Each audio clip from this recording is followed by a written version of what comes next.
Quando a gente fala em evolução e impacto do darwinismo na filosofia e na ciência, a gente está se referindo a uma coisa que é muito interessante, que é, na verdade, a culminação que o darwinismo representou de um movimento que vinha se desenvolvendo aí ao longo do século XVIII e no início do século XIX, no âmbito da filosofia e das ciências naturais, de compreensão da natureza como sendo um domínio da experiência passível de ter uma história.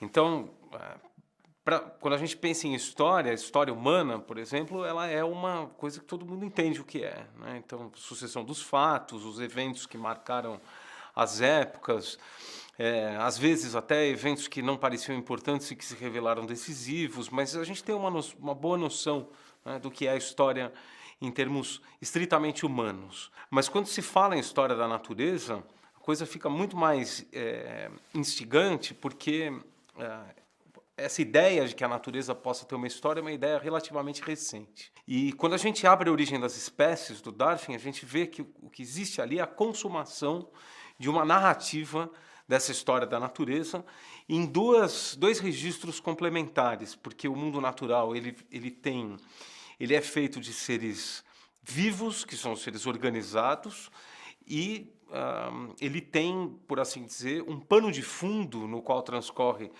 a história dos seres vivos, que é o mundo geológico, não é? Então, A Origem das Espécies uma obra que coordena essas duas perspectivas, né? Concatena essas duas narrativas. Uma delas é a história geológica do planeta e a outra é a história da vida.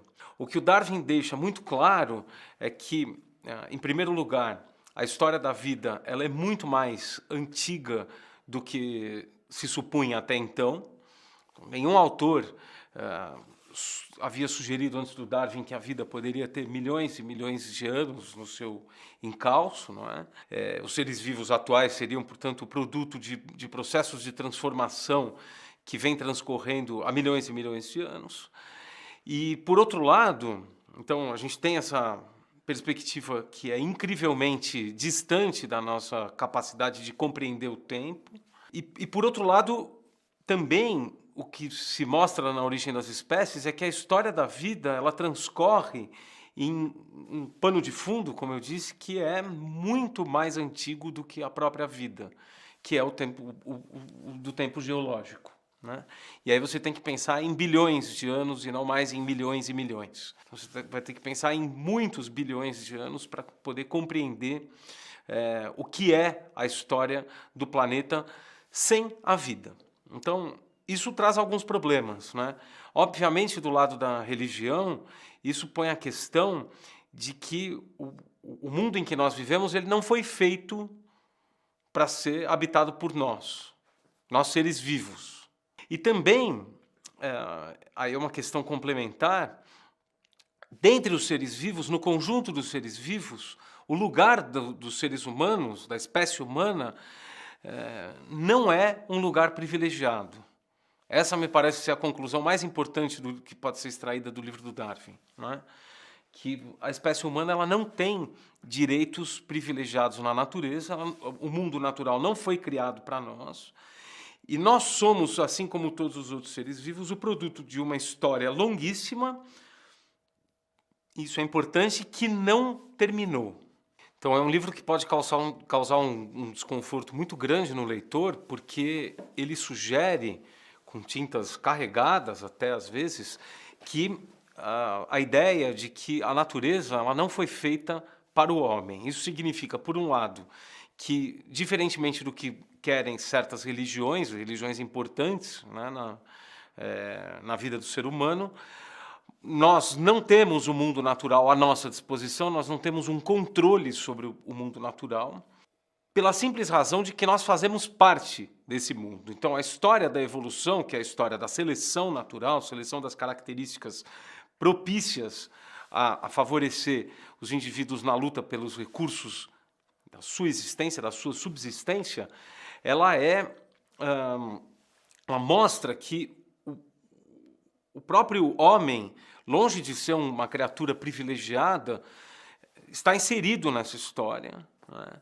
É uma espécie como qualquer outra, e não existe nenhuma evidência científica e nem nessa linha de raciocínio filosófica para respaldar a crença, não é? Ou a fantasia de que nós teríamos um lugar privilegiado no mundo. O que quer dizer que, se nós conseguimos ter uma ideia mais ou menos precisa da história da natureza, no que se refere ao transcorrido até o momento em que nós nos encontramos, embora essa ideia ela seja lacunar, necessariamente, porque ela depende de evidências, etc. e tal, que nem sempre são dadas, nós não podemos ter nenhum tipo de compreensão precisa do momento em que nós nos encontraríamos agora dessa história. Entende? Então, uma coisa é você olhar para trás e saber o que está acontecendo. Outra coisa é se perguntarem para você, e agora? Onde nós estamos e para onde nós vamos? Essa resposta é uma resposta que a origem das espécies não pode dar.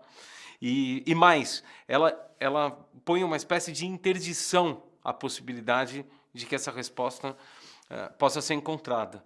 Então, o impacto do darwinismo, eu resumiria dizendo, foi principalmente, e aí isso tem consequências não só na religião, mas também na filosofia, nas ciências e na maneira e nas crenças comuns também das pessoas. Esse impacto ele foi principalmente o de retirar o protagonismo do homem na compreensão do mundo.